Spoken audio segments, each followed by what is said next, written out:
即係見家長嗰陣時咧，先知道哦，原來我叔仔就係我小學同學嚟噶。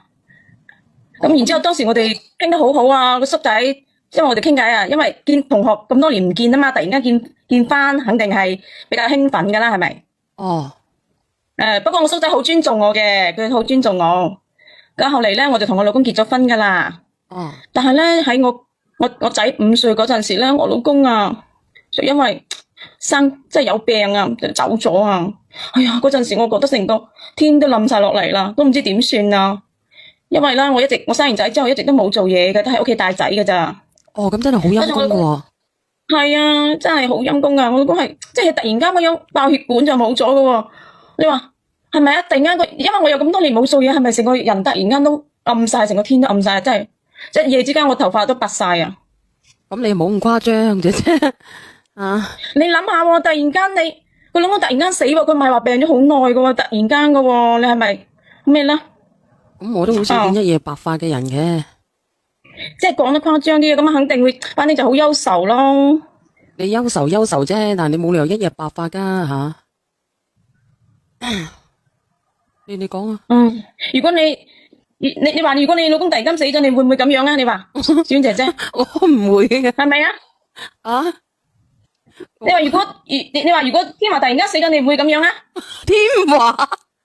天華佢死咗啊？係啊。阿天華死咗，我會唔會咁啊？作死啊！我同阿天華冇嘢嘅，法溫。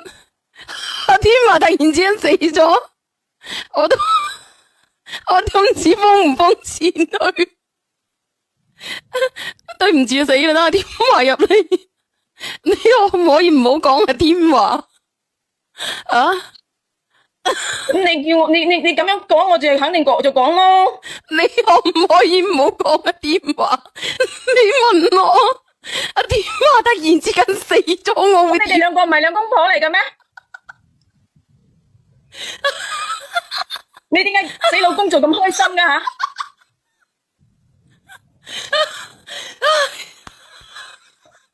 喂，小婉姐姐你好奇怪啊！乜你死老公仲咁開心嘅？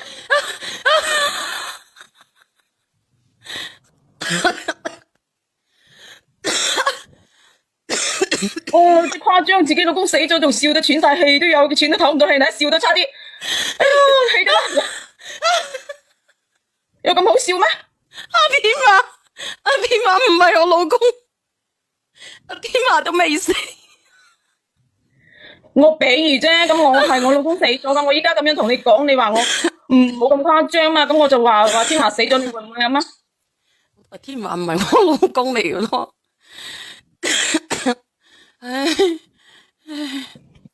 我知道天華未死，依家係未死，但係你笑得好似佢死啦，你一樣好開心咁咯。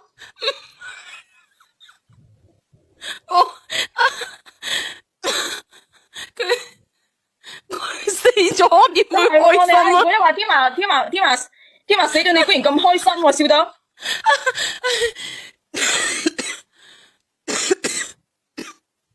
你笑到氣都喘唔到㗎你。唉，算啦，我唔講天華死唔死啦，你聽翻我講嘅嘢啦，好唔好？你講唔係你講阿天華死唔死咧？得阿天華知道咗，我都唔知點算。你可唔可以尊重下我啊？聽下我講嘢啊！我聽你講。我依家係有事啊！唔係，我好驚阿天華走咗入嚟。其實我都好傷心嘅，你話阿天華去死。天華知道，如果知道你笑得咁開心啊，佢真係要死啦！係啊，你睇粉絲都話，小婉姐姐你可唔可以正經啲聽人哋講古仔啫？